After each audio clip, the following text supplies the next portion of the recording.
Sampalok, baboy at gulay. Kapag pinagsama-sama, sabaw pa lang ng sinigang, ulam na. Pero sa paglipas po ng panahon, iba't ibang mga luto ng paborito nating sinigang ang nagsulputan.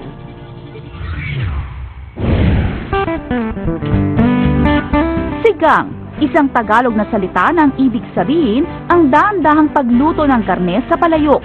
Pero kapag nilagyan na ito ng pampaasim, ito'y nagiging sinigang na may tuturing na isa sa mga Pinoy na pagkain. Bago pa man dumating si Magellan, dumapo na ang asim ng lutong ito sa dila ng ating mga ninuno.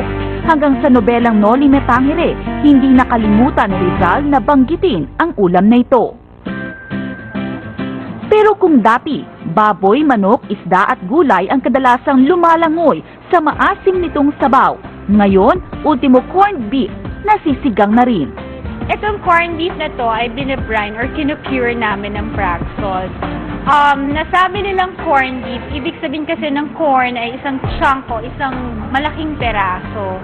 Nung narinig ko, medyo na-weird out ako. Pero, parang sarap pala niya. Parang sobrang tender niya, yung it falls away with the touch of the pork. Sa probinsya naman ng Rizal, usong-uso ang sinigang sa miso. At ang kanilang nilulublob sa sabaw, ang native nilang isdang kanduli. Yung fish namin is from Laguna de Bay, kaya sobrang fresh, kaya dinaldaya siya ng mga customers namin. At ang kanilang pampalasa, hindi patis, kundi balaw-balaw o burong hipon. Hindi mo malalasahan yung langsa ng kanduli. Sariwang-sariwa. Dito naman sa resto na ito, iba rin ang trip nila sa sinigang. Ito ang kanilang kurobuta sinigang. Dalang sahog nito ang kurobuta o Japanese black pig. Pero ang mas katakam-takam sa kanilang sinigang, nilagyan nila ito ng tomato sauce. Ang sinigang namin dito naiiba kasi malapot siya. Nilalagyan namin ng filled tomato at pangpalapot namin yung gabi at tamarind soup.